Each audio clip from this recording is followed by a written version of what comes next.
técnicas para hacer la evaluación del sistema óseo y articular tenemos varias.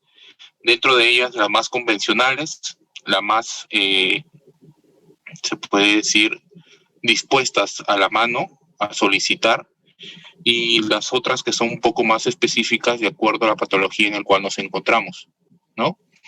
Existen otras en el cual son más específicas, sobre todo en lesiones que tienen alguna sospecha de malignidad, y el cual nos lleva a diagnosticar de una forma más directa, ¿no? Una patología denominada maligna, ¿ok? Dentro de todos los estudios encontramos a la radiografía convencional, actualmente digital, también al ultrasonido. Es complementario prácticamente los dos, puesto que la radiografía usualmente evalúa directamente lo que es el tejido óseo en sí. El ultrasonido evalúa las partes blandas, la región articular, ¿no? Pero usualmente periférica, ¿no? Las estructuras articulares periféricas son las que nos ayudan a evaluar por medio de la ecografía. La tomografía computarizada, hoy por hoy, es el estudio idóneo que se solicita usualmente para hacer una evaluación del tejido óseo frente a algún trastorno, ¿no? De origen aparentemente óseo, ¿no? Y la resonancia magnética, que es un estudio complementario a la tomografía, sobre todo en lesiones en el cual hay compromiso óseo y tiene también un compromiso de partes blandas. La resonancia magnética nos permite dar esa ventaja. Sobre ello también la caracterización de malignidad en algún tejido por medio de las variantes de difusión y ADC para poder reconocer si es que ese tejido tiene un grado de malignidad o no. La gammagrafía ósea, como sabrán, se utiliza para algún control de un paciente que tiene un proceso neoformativo de fondo y evaluar si es que existe alguna extensión a nivel del tejido óseo, ¿no? Principalmente en ello. Y la tomografía por emisión de positrones, que es un procedimiento híbrido en el cual se utiliza la tomografía como base y una imagen que resalta directamente la captación de un componente, ¿no? Que es el FDG.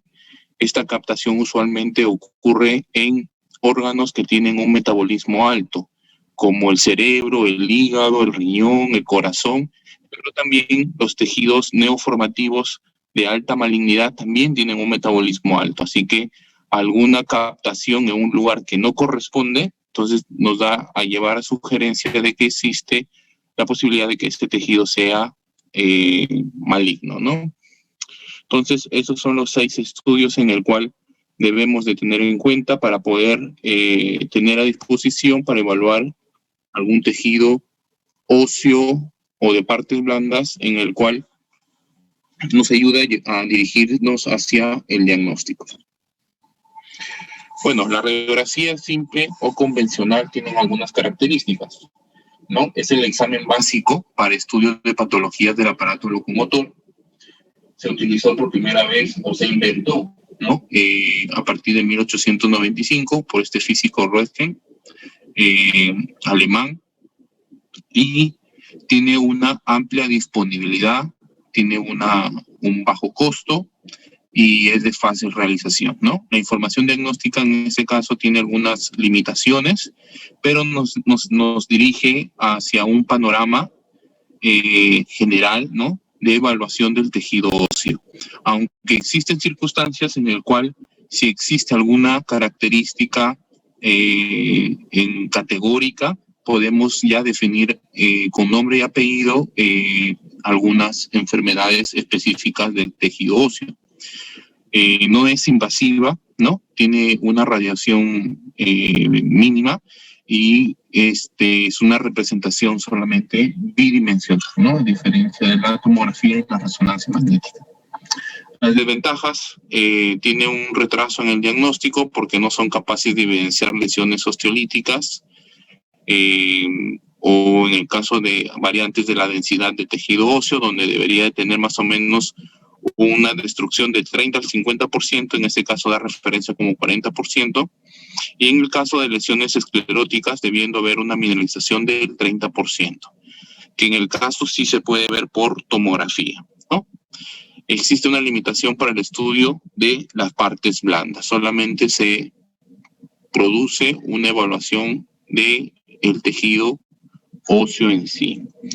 ¿En qué indicaciones se sugiere una radiografía simple convencional? En el caso de fracturas, luxaciones, procesos degenerativos, trastornos endocrinos, procesos infecciosos como las artritis, la osteomielitis, procesos neoformativos como tumores benignos, malignos y de partes blandas, y en el caso de malformaciones congénitas. Muy bien, pasamos al segundo procedimiento en el cual podemos evaluar la estructura musculoesquelética, sobre todo la de partes blandas y la región periarticular, ¿no? Dentro de las características encontramos que es ideal para el estudio del aparato locomotor. Se utiliza otro tipo de traductor, no el convexo, sino el denominado plano, que tiene una alta frecuencia, tiene buena disponibilidad y accesibilidad, ¿no? Tiene alta efectividad diagnóstica.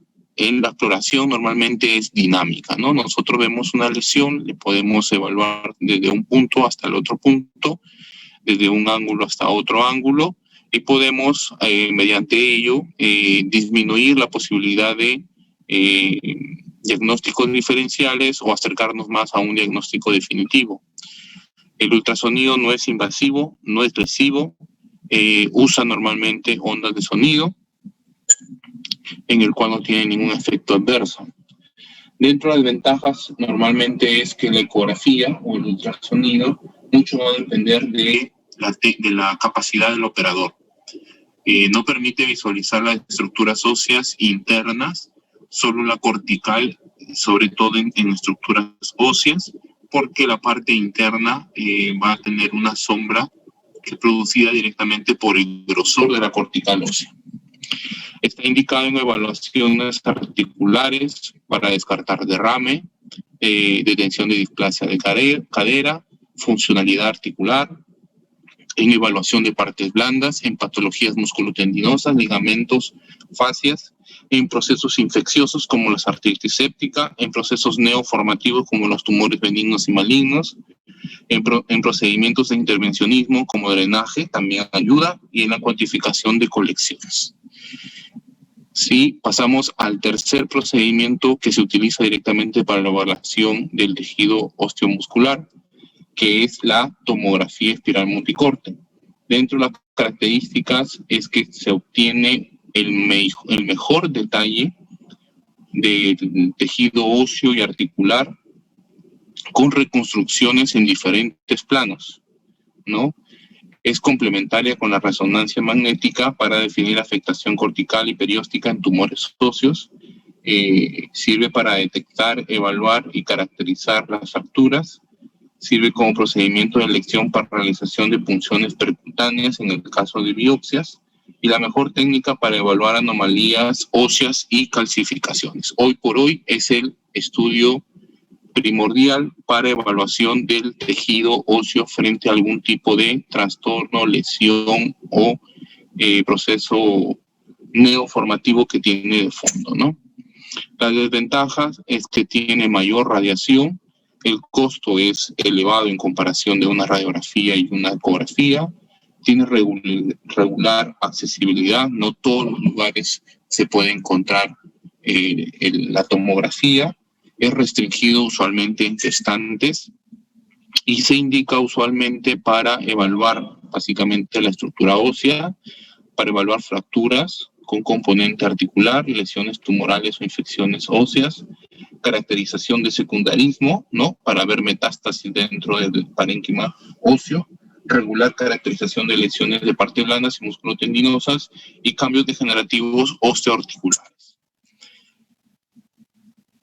El cuarto procedimiento a considerar para evaluación del tejido osteomuscular es la resonancia magnética nuclear.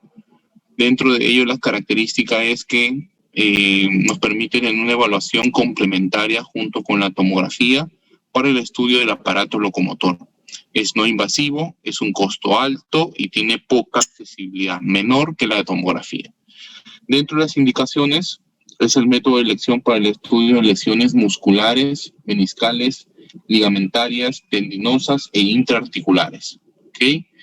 Sí se evalúa todos ellos por medio de la tomografía, pero la resonancia magnética nos permite entrar en detalle en una reconstrucción de diferentes tipos de imágenes para poder diagnosticar de forma más específica si existe alguna lesión a nivel osteoarticular, ¿no?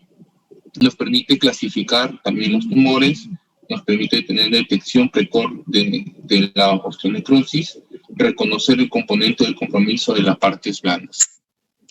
¿Qué ventaja tiene? Uso permanente del objeto metálico y un tiempo prolongado. El PET-CT, como les decía, es la tomografía por emisión de positrones. Tiene características en el cual está en relación a la cuantificación de radiactividad en vivo. Usualmente se administra un radiofármaco que se denomina FDG, que es la fluorodesoxiglucosa, por vía endovenosa. Normalmente el escaneado es en razón a la detección de este radiofármaco en algunos tejidos o en algunos órganos.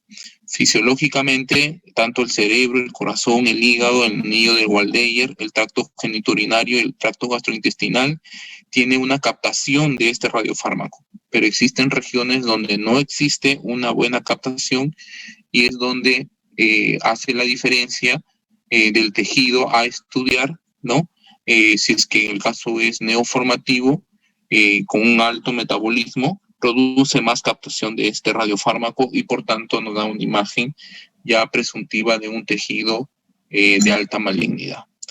Indicaciones, nos ayuda también a estratificar el cáncer, establecer también evaluar una lesión indeterminada, evaluar la respuesta a la terapia, evaluar la sospecha de recurrencia de enfermedades recaída o enfermedad residual, como es en el caso del linfoma, seminoma testicular, y para guiar a una biopsia, ¿no?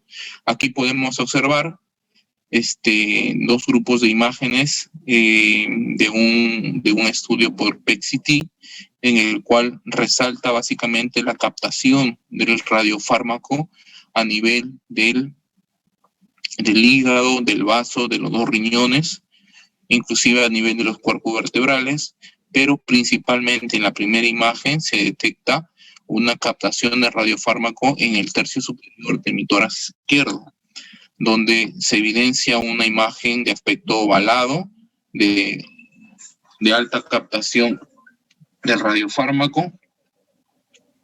Un segundo.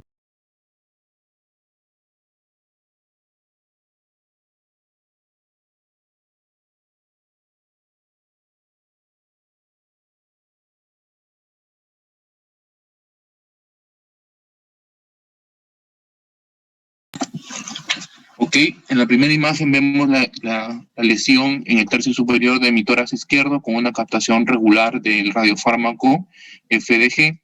Y en las siguientes imágenes podemos observar las captaciones del radiofármaco a nivel del tejido óseo, tanto de los huesos ilíacos como del sacro, ¿no? Las primeras imágenes del segundo grupo son de las tomografías y se sobrepone sobre esta imagen tomográfica la imagen en relación a la captación del FDG en las diferentes regiones del estudio de tomografía, ¿no?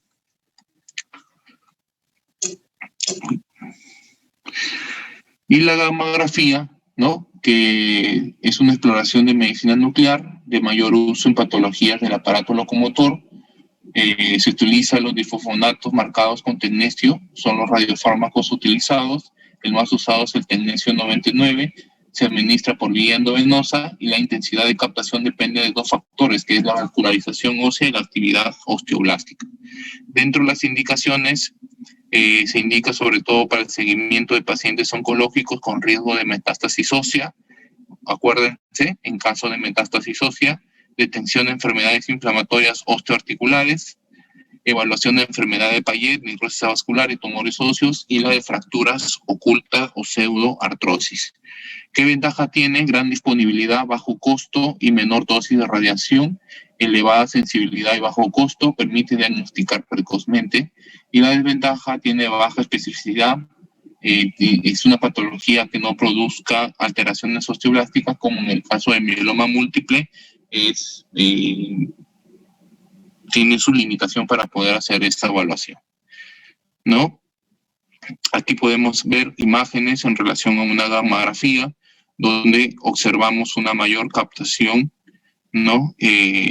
A nivel de la cintura pélvica, en los ilíacos, en la columna, en las costillas, en la región de la cintura escapular, ¿no?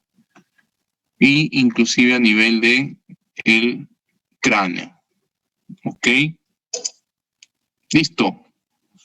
¿Hasta acá alguna pregunta, doctores? ¿Alguna duda, algún comentario, algo que puedan aportar de parte de ustedes?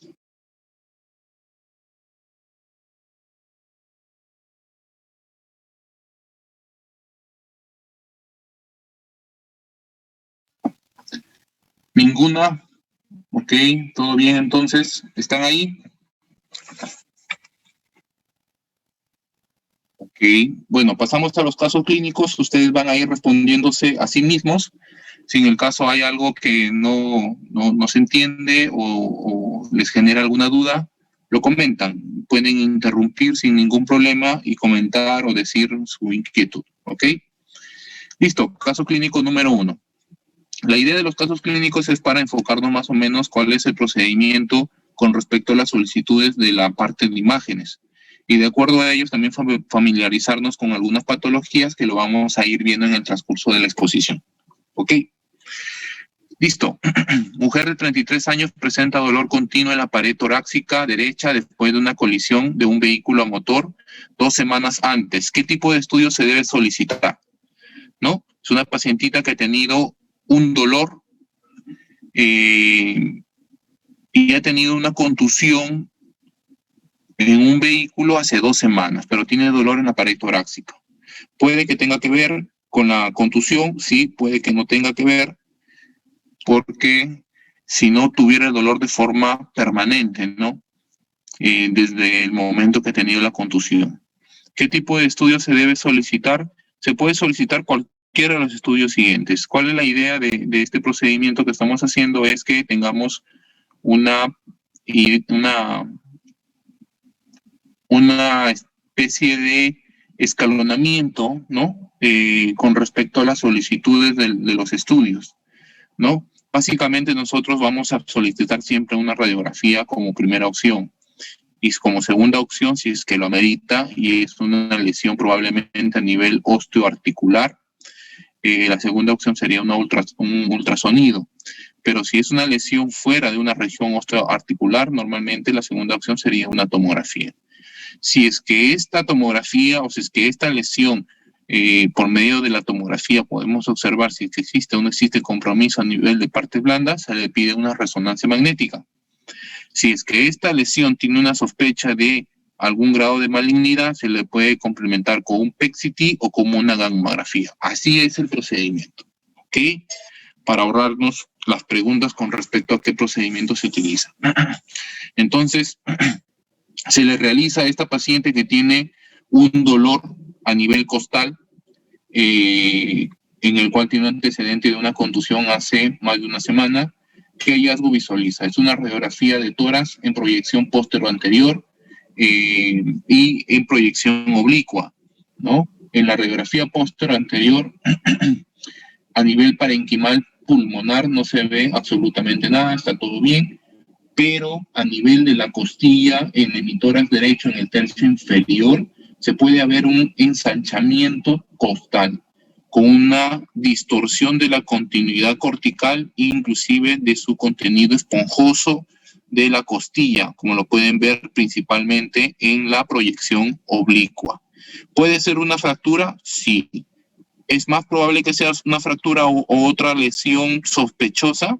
Para mí es más probable que sea una lesión sospechosa, porque una fractura siempre se ve un trayecto radiolúcido, o sea, oscuro, un trayecto lineal oblicuo, radiolúcido, ¿no? En el transcurso de toda la cortical de la costilla, en el caso pensando que sea una fisura o una fractura costal, ¿no? Aquí da la impresión de que hubiera una irregularidad de la continuidad cortical y esponjosa, y da la impresión que hubiera una expansión del volumen del tejido óseo a ese nivel. Entonces, la radiografía es el estudio básico de imágenes que se debe solicitar si nos brinda un panorama general en gran parte de las patologías óseas. Y el término utilizado normalmente en radiografía, usted ya lo sabe, es radiopacidad y radiolucidez. ¿Qué otro estudio se debe solicitar de una forma escalonada? El ultrasonido, como les dije, siempre y cuando la lesión sea a nivel osteoarticular, ¿no? Pero como en eso a nivel osteoarticular, el siguiente procedimiento de la tomografía. En la imagen por tomografía, en un corte axial y sagital, como es en la primera y segunda imagen, con una predisposición de ventana ósea, nosotros podemos observar que existe una lesión heterogénea de alta densidad de bordes mal definidos a nivel del trayecto de una de las costillas en el lado derecho, ¿no? Impresiona un incremento del volumen del tejido óseo con una expansión de los tejidos adyacentes, normalmente de tejidos blandos. Inclusive da la impresión que puede comprometer el tejido blando en las dos imágenes tomográficas que podemos ver. ¿Tiene características benignas? No. ¿Tiene características malignas? Cualquier tejido que sea irregular, que no tenga límites, ¿no? Y que sea expansivo, ustedes tienen que considerar la posibilidad, y más aún si es que involucra tejidos blandos adyacentes, ustedes tienen que considerar la posibilidad de que esto sea algo maligno. La tomografía es el estudio que nos brinda una evaluación más específica y detallada del tejido óseo. Ustedes lo han comprobado que sí. ¿Considera el mejor estudio para evaluación del tejido óseo? Sí. La ventana ósea es la adecuada para realizar la evaluación, definitivamente sí. Y los términos que se utilizan en tomografía, ustedes ya lo conocen, hiperdensidad e hipodensidad. ¿Qué otro estudio se debe solicitar en ese paciente? Una resonancia magnética sería lo más adecuado, porque como se sospecha que involucra los tejidos blandos que están alrededor de esta presunta lesión maligna, entonces debemos reconocer si es que sí involucra o no involucra las partes blandas. Entonces realizó una resonancia magnética de tórax para delinear mejor el componente de tejido blando, y sí se comprueba de que existe un compromiso de los tejidos blandos. Esta reactividad, ¿no?, de alta intensidad a nivel de periférico de la lesión, ¿no?, nos da la sospecha de que no tiene un límite, ¿no? No tiene un borde definido en el cual sí involucra los tejidos que están adyacentes, pues probablemente la fascia muscular o del músculo intercostal, o probablemente de la fascia muscular de los músculos que vienen en la parte superior, la parte inferior correspondientes al abdomen, o inclusive también parte del tejido celular subcutáneo que se encuentra en la parte más anterior de la lesión, ¿no? Entonces, la resonancia magnética es el estudio que nos brinda una evaluación más específica y detallada del tejido blando y articular. Sí. ¿Considera el mejor estudio para evaluación del tejido blando y articular? Por supuesto. Los términos a utilizar en resonancia magnética son hiperintensidad e hipointensidad, o de alta intensidad o de baja intensidad. ¿Qué otro estudio se le debe solicitar? ¿Qué otro estudio nos permite reconocer si es que este tiene un grado de malignidad o no? La resonancia magnética es uno de ellos, por medio de su variante ADC y difusión. Pero también hay otro estudio como es el siguiente. La biopsia nos permite, sí, nos llevaría a definir cuál es el componente celular que está produciendo esta lesión. Pero en imágenes, el PET-CT, ¿no?, con el uso de su componente radiofármaco FDG es lo más ideal. Entonces nosotros tenemos el estudio por PET-CT de este paciente, en el cual la imagen de función de la tomografía con la sobreposición de la captación del FDG lo vemos de la siguiente forma. Existe una captación regular, ¿no?, a nivel de la parrilla costal derecha, con un compromiso importante ¿no?, de las partes blandas y una captación del FDG también en estas partes blandas, ¿no? Así que podemos sospechar que esta lesión tiene un grado de malignidad regular, ¿no? El PET-CT es un estudio híbrido que evalúa el metabolismo de un tejido de la administración de un radiofármaco como es el FDG. Sí, los tejidos neoplásicos tienen un gran metabolismo celular, por lo tanto captan con avidez el radiofármaco. Sí. Los términos a utilizar en PET-CT son captación y no captación del radiofármaco. Entonces, con respecto a al caso clínico, a la imagen del paciente que tenía una contusión costal hace una semana y que actualmente tiene un dolor, ¿no?, sugestivo en región costal izquierda, no, derecha, ¿no? ¿Qué es lo que podemos sospechar, ¿no? ¿Qué tipo de diagnóstico diferencial podemos hacer? Definitivamente hay una pérdida de la continuidad de la costilla, ¿no? Hay una fractura costal, pero producido por probablemente osteosarcoma. Sí, un sarcoma de Ewing también puede ser un linfoma, una osteomelitis, una metástasis. Probablemente puede ser una metástasis, ¿no? Un condroblastoma, no. Un osteoblastoma, no. Un quiste osteoaneurismático, poco probable, ¿no? Nos quedaríamos más que nada por un osteosarcoma, un Ewing y una metástasis. Pero dentro de ellos el compromiso que tiene por una reactividad del tejido óseo, por una captación del FDG en el PET-CT y por una regularidad y producción de tejido osteoide en su interior, podemos considerar que esta lesión es un osteosarcoma. Bueno, aquí está la descripción del caso en todas las imágenes, lo pueden ir repasando al final para que ustedes puedan complementar lo que se está explicando. ¿Ok? Osteosarcoma es el diagnóstico final. ¿Alguna pregunta, duda, doctores, con el primer caso clínico? Son 9 casos. Son 9 casos clínicos, así que comenten, dígame algo.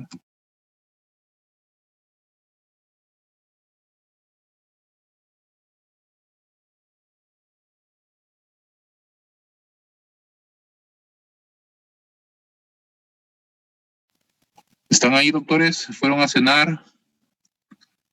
¿Me están acompañando? Sí, doctor, sí. Está todo bien. ¿Sí? ¿Se entiende hasta ahora? Sí. Todo bien. ¿Más o menos se entiende? ¿Sí? Sí. La idea es que ustedes tengan un panorama con respecto al uso de los exámenes, ¿no? Al uso de los procedimientos de imágenes y también familiarizarse con las patologías que estamos mencionando. Osteosarcoma es una patología ósea que no es muy frecuente, pero dentro de los trastornos neoformativos malignos óseos es uno de los más frecuentes. Si es que no es el primero, es el segundo más frecuente, junto con el melanoma y junto con el Ewing. ¿Ok? Así que ustedes en su internado o en su serum probablemente vean 1 o hasta 2 osteosarcomas, si es que no es más. ¿Ok? Así que acuérdense, traten de facilitarse su memoria, ¿no? Capacitarse en el aspecto de reconocer más o menos cómo puede ser un osteosarcoma. Aunque la zona de costillas no es la más frecuente, pero esa es una posibilidad diagnóstica. ¿Ok? Caso clínico número 2.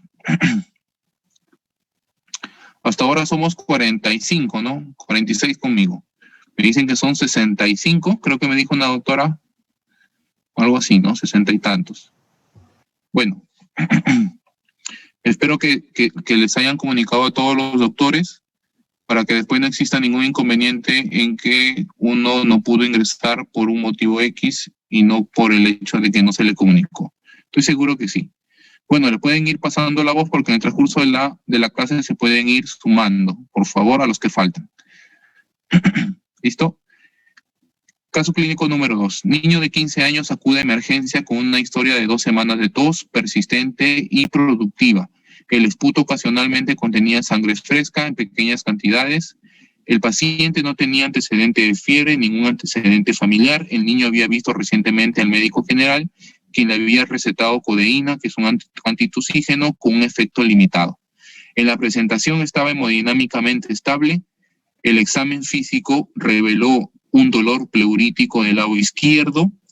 La hemoglobina tenía 8.4, una anemia moderada severa, con parámetros normales de coagulación e infección. O sea, no había infección, no había trastorno de coagulación. Un paciente que viene con tos persistente y productiva, ¿no? Con esputo hemoptóico en algunas circunstancias, no tiene antecedentes familiares, hemodinámicamente estable, ¿no? ¿Qué tipo de estudio se le debe solicitar? El primero de todos los estudios, ¿no? Una radiografía de tórax. Entonces, se le toma esta radiografía en proyección póstero-anterior. ¿Por qué proyección póstero-anterior? Por los omóplatos fuera de los campos pulmonares y por la oblicuidad discreta, en este caso, de las clavículas. ¿Ok? Entonces, ¿qué es lo que podemos ver? El campo pulmonar del emitórax derecho aparentemente normal, pero en el lado izquierdo, en el tercio inferior, da la impresión de que existe una lesión en forma aguda, ¿no? Puede estar en contacto directo con el diafragma, al menos esa posibilidad me da esta imagen radiográfica, o puede tener un contacto directo con el parénquima pulmonar. ¿Qué se solicita después? Una tomografía de tórax. Se le realiza la tomografía de tórax en el cual se le ve varias cosas. Una imagen consolidativa, reactiva, ¿no? En relación al contacto con una imagen aguda, en forma de aguja, que se proyecta directamente desde la cortical del uno de las costillas del lado izquierdo. Prácticamente está produciendo una injuria y es por eso esa reactividad consolidativa adyacente a nivel parenquimal. Si ustedes ven también en la parte superior un contenido de menor densidad, ¿no? Hipodensidad, esto va en relación a la presencia de contenido de aire, ¿no? Tiene un pequeño hemotórax. Entonces se realiza una imagen adicional que es una reconstrucción en 3D y se observa una imagen en el procedimiento quirúrgico en el cual se evidencia una exostosis, ¿no? De la cortical directamente de una de las costillas, ¿no? Con proyección hacia la parte de la cavidad pulmonar, ¿no? Produciendo en este caso una injuria, ¿no? El diagnóstico en este caso es, al final, ¿no? Neumotórax del lado izquierdo causado por un osteocondroma ventrolateral en forma de lanza de 4 centímetros de largo de la sexta costilla del lado izquierdo. ¿Por qué osteocondroma? Por dos cosas. Porque tiene una continuidad de la cortical y aunque no se ve en esta imagen, pero la continuidad de su hueso esponjoso también sigue la continuidad de la cortical, ¿no? Salvo de que haya existido una contusión previa a este nivel y esto haya producido una fisura con un desplazamiento de su cortical hacia la parte interna, pero que no lo es, ¿no? No ha habido una historia de contusión. Entonces, esto puede ser por una exostosis producida por un mecanismo a nivel del tejido óseo. Uno de ellos, porque no tiene características de malignidad. ¿Por qué? Porque su cortical es uniforme, es homogénea, no distorsiona la estructura ósea de su interior, ni siquiera de la cortical misma, no involucra el tejido adyacente de partes blandas, ni involucra el tejido a nivel pleural o parenquimal, ¿no? Sino que ha hecho una exostosis, una exteriorización de la cortical y por ello ha hecho una injuria a nivel del parénquima. ¿Tiene características malignas? No. Todo tipo de lesión benigna en relación a una exostosis que tiene continuidad cortical y del hueso esponjoso es un osteocondroma, ¿ok? hasta que se demuestre lo contrario.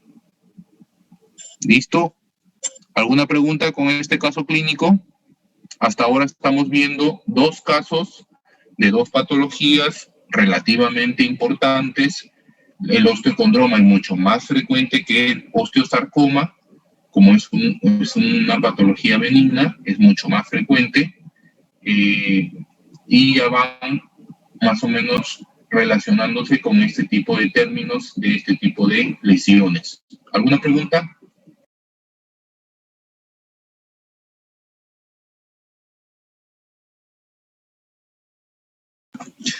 ¿Listo? Historia clínica número 3, o caso clínico número 3. Niño de 16 años presenta dolor agudo en la cadera izquierda, no tiene antecedentes recientes de trauma. ¿Qué tipo de estudio se debe solicitar? Una radiografía de cadera izquierda. ¿Qué es lo que podemos ver en la radiografía de cadera izquierda? Una imagen radiolúcida de bordes definidos que involucra el cuello anatómico y la región intertrocantérica, ¿no? Aparentemente involucra todas estas dos regiones y da la apariencia en que en su borde más lateral existe una discontinuidad de la cortical e impresiona una fragmentación del tejido de la cortical hacia la parte más central, ¿no? Una proyección de este tejido. ¿Qué otro estudio se debe solicitar? La tomografía. Y por medio de la tomografía ya comprobamos de que efectivamente es una lesión de aspecto quístico y que existe, sí, definitivamente una alteración de su cortical, probablemente en relación a una fractura. ¿Qué otro estudio debemos realizar? Una resonancia magnética. Por medio de la resonancia magnética nosotros vamos a reconocer más o menos el contenido de esta lesión, ¿no? Que viene a ser un quiste, y podemos observar que en su interior, en una proyección de resonancia con variante en T2, ¿no? Y el segundo en T1, podemos observar de que existen dos niveles de intensidades, ¿no? Dos niveles en relación a contenido líquido, normalmente dentro de esta imagen presuntamente quística.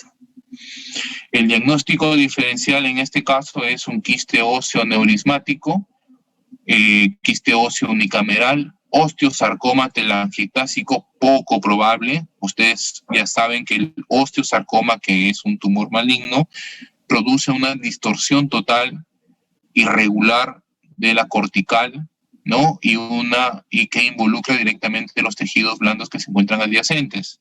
El tumor de células gigantes del hueso, el fibroma no ionizante, ¿no? Tampoco es, ¿no? Y el diagnóstico definitivo viene a ser un quiste óseo unicameral, ¿no?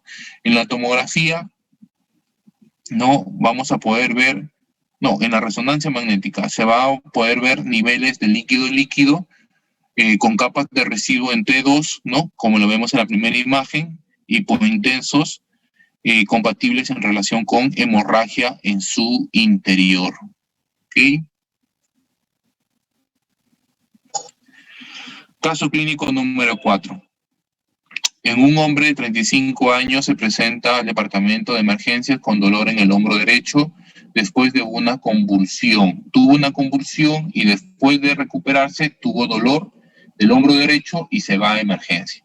El paciente informa que su hombro tiene espasmos severos y siente que está a punto de estallar. O sea, tiene dolor intenso y no tiene una estabilidad aparente. El paciente niega entumecimiento u hormigueo del hombro, ¿no? Para comprobar si es que existe o no existe compromiso neurológico. ¿Qué tipo de estudio se debe solicitar? El primero, una radiografía. Y ya en la radiografía, en sus dos proyecciones, podemos observar de que existe sí un cambio en la región inferior de la cavidad glenoidea. Existe una imagen de tejido óseo aparentemente libre, ¿no? Una persona que ha tenido una aparente contusión después de una convulsión probablemente se haya luxado o pseudoluxado esta porción, ¿no?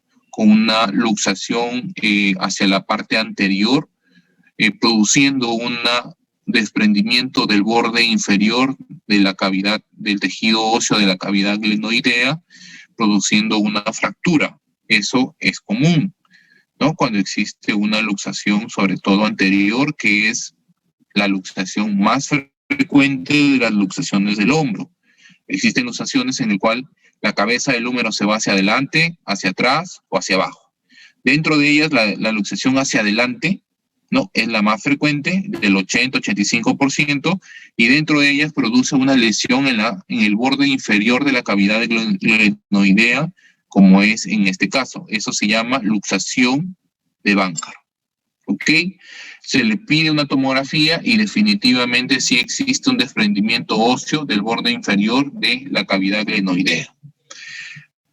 ¿Ok? Diagnóstico diferencial, luxación anterior del hombro, que es la más probable, luxación posterior del hombro, disculpen, luxación inferior del hombro, lesión del manguito rotador, definitivamente no, inestabilidad glenohumeral, sí puede que tenga algún grado de inestabilidad. Diagnóstico definitivo, luxación anterior del hombro, denominado Bankart. ¿Ok? Acuérdense de ese tipo de luxación, deberían de no olvidarse. ¿Ok? Caso clínico número 5. Una corredora de distancias femenina de 15 años presenta un dolor intermitente en la rodilla derecha que ha tenido durante los últimos 3 meses. ¿Qué tipo de estudio se debe realizar principalmente? Una radiografía. En esta imagen por radiografía no nos da mucho detalle, y como lo íbamos conversando con los chicos de práctica, se puede ver alguna disminución de la densidad ósea tanto en el borde medial como en el borde lateral de los epicóndilos, ¿no? Pero no es tan categórico de que esa disminución nos lleve a pensar de una lesión. Pero como la radiografía no nos ayuda en este caso, pedimos acá en una imagen por gammagrafía, en el cual sí se evidencia una lesión en toda la epífisis que corresponde al fémur del lado, epífisis distal que corresponde al fémur del lado derecho. Y la resonancia magnética es la que nos va a ayudar en más detalle. No podemos observar de que existe una lesión de bordes parcialmente definidos a nivel de la epífisis del fémur, a nivel del epicóndilo lateral, que involucra la región periarticular, ¿no?, de la rodilla derecha. Lo podemos evaluar en todas las variantes de la resonancia, en T1, en T2, en T1 FACSAT, etcétera, ¿no? ¿Qué diagnóstico diferencial podemos considerar en este caso? Tiene características malignas, ¿no? Tiene bordes definidos en todas las imágenes por resonancia magnética, no. Tiene un compromiso de la región periférica adyacente, tanto del tejido óseo como del tejido de partes blandas, sí, ¿no? ¿Qué más? Si hubiera una lesión o si fuera una lesión benigna, estaríamos considerando que en la imagen por radiografía se puede observar con mayor detalle. Pero cuando es una lesión parcialmente oculta, en el cual nos sirve directamente la resonancia magnética y por imagen de la gammagrafía, nos lleva a pensar de que esta lesión normalmente puede ser de característica maligna. Puede ser un linfoma, sí, puede ser un sarcoma de Ewing, también una enfermedad metastásica, poco probable, un linfoma óseo secundario, poco probable, una osteomielitis, poco probable. En este caso es un linfoma primario óseo de Hodgkin, ¿no?, de células B. Ok. Caso clínico número 6. Un hombre de 34 años se presenta en el departamento de emergencia con dolor en el tobillo derecho, después de que un vehículo en movimiento golpeó su pie. ¿Qué tipo de estudio se debe solicitar? Primero que nada, la radiografía. ¿Nos brinda algún detalle la radiografía? Sí. Existe una imagen discretamente pequeña, radiopaca, vista en la parte inferior del malleolo medial, ¿no? Si es que la contusión ha sido en su borde más lateral, a nivel del malleolo lateral, probablemente una eversión del pie ha predispuesto que exista una lesión a nivel del malleolo medial. ¿Por qué? Por la eversión importante y brusca que haya producido, ¿no? En algunos casos, esta lesión podemos sospechar de que es un desprendimiento de la cortical o del periósteo del tejido óseo del malleolo medial, o si no, una rotura del tendón que va desde el malleolo medial de la tibia hasta el hueso del astrágalo. Se toma otra radiografía a nivel de la rodilla, en el cual se observa un trazo radiolúcido en forma oblicua, parcialmente espiralada, en el tercio proximal del peroné. Esta relación de injuria a nivel del malleolo medial y esta rotación, esta fractura por rotación o de forma espiralada a nivel del peroné, tiene su nombre, se llama fractura de Maisonneuve. Ok, no se olviden, este tipo de fractura tiene una relación con las dos presentaciones que hemos visto en este momento. Caso clínico número 7. Ya terminamos con los casos clínicos, sin el caso se están aburriendo. Niña de 14 años se presentó con meses de dolor en la pared torácica izquierda. Nuevamente la pared torácica izquierda. ¿Ustedes ven algo en la pared torácica izquierda? Chicos, para saber si están ahí, díganme algo de la radiografía que le estoy colocando. Niña de 14 años con dolor en la pared torácica izquierda.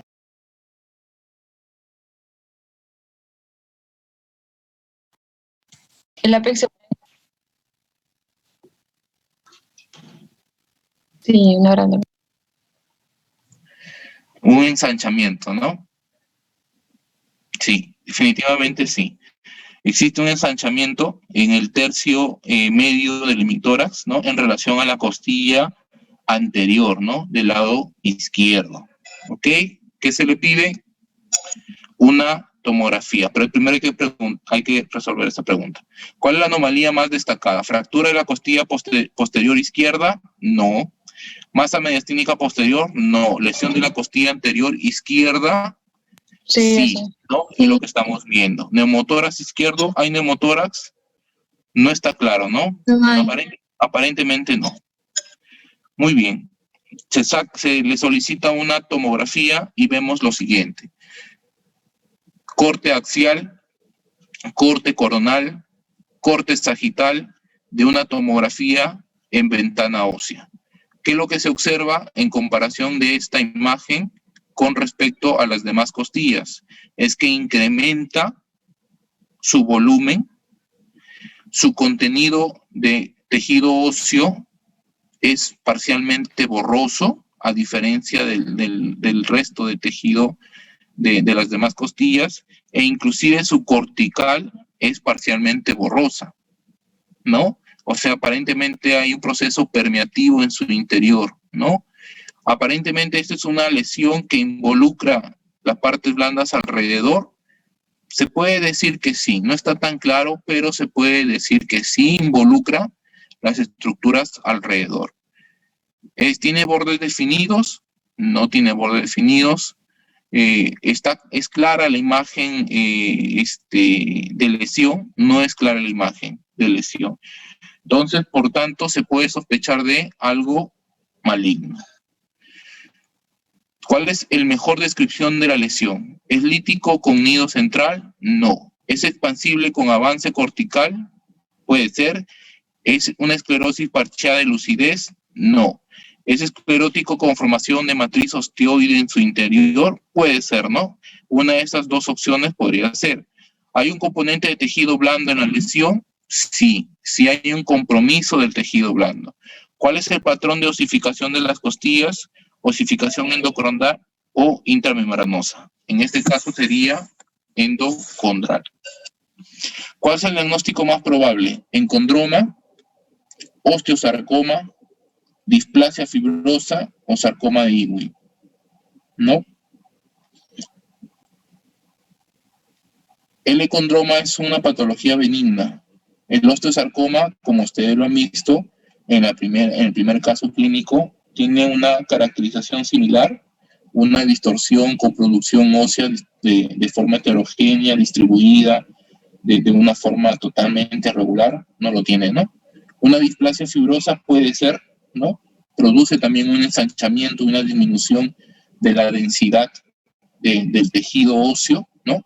Con un ensanchamiento, pero el sarcoma de Ewing es el diagnóstico, ¿no?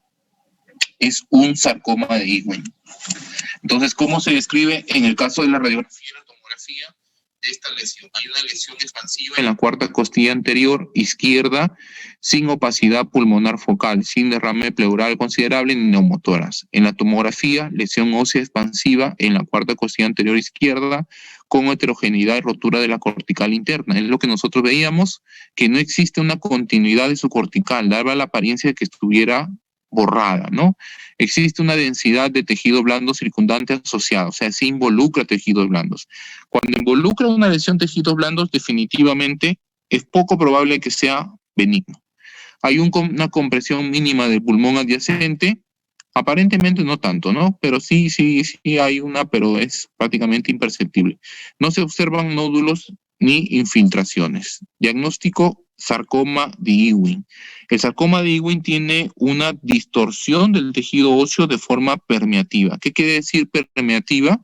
Es como punteada, ¿no? Como si estuvieran sacando el tejido con una pincita en forma de punta desde la parte central del propio tejido, que lo vamos a ver más adelante en las características de patologías neoplásicas. ¿Ok?